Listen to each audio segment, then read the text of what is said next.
আল্লাহ তাআলা বলেন আল্লাহ বড়ই ক্ষমতাবান, প্রতিশোধ গ্রহণকারী। যুনতিকাম শব্দের অর্থ হলো প্রতিশোধ গ্রহণকারী। আল্লাহ বলছেন আমি প্রতিশোধ নেব। এই শব্দ ডাইরেক্ট বলছে আমি প্রতিশোধ নেব। আমার একটা একটা লোকমা ভাতের হিসাব নেব, আমার এক ঢোক পানির হিসাব আমি নেব বান্দা, আমার প্রতিটা নিঃশ্বাসের হিসাব নেব। সুম্মা লাতুসআলুন্না ইয়াউমাইদিন আনিন নাঈম, আমার প্রতিটা নিয়ামতের হিসাব নেব। এজন্য প্রিয় বন্ধু আমার, বাপ আমার, দয়া করে আল্লাহর ওয়াস্তে বাবাদেরকে বলি, যুবক ছেলে তোমাদেরকে বলি, আমাকেও বলি, আমরা সবাই মিলে আল্লাহর দিকে ফেরা দরকার।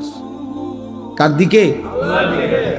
একটা ছেলে হইলেও মাইনো ভাইয়া নষ্ট করে দিও। এই ভাই, প্রিয় কিশোর, মনে রাখো নিজের ভালো কুত্তাও বোঝে।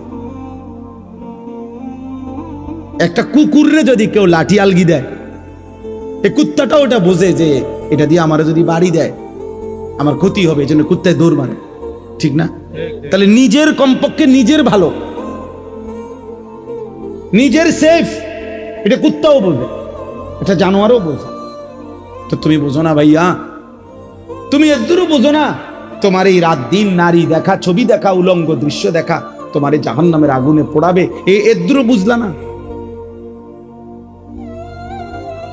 তোমার এই লাগাতার নামাজ না পড়া এই জীবন যে তোমার শেষ পর্যন্ত জাহান্নামে নিবে, এদুরও বুঝলা না?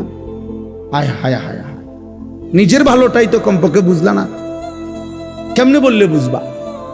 আমি তো আমার সবটুকু চেষ্টা করি, আমার জিন্দিগির ফিকির এটা মিশন, কিশোর যুবক ছেলে বদলাবে, ওরা দিনদার হবে, ওরা সেজদা দিবে আল্লাহকে।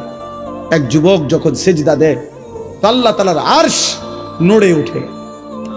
আল্লাহ তাআলা আরশ আজিম থেকে বলে, যুবক আমার সেজদা দিলি, যা আমি ওয়াদা দিলাম তোরে এই আরশের নিচে ছায়া দেব। তুই আসবি যুবক হাসরের ময়দানে, আমি তোরে আরশের নিচে ছায়া দেব।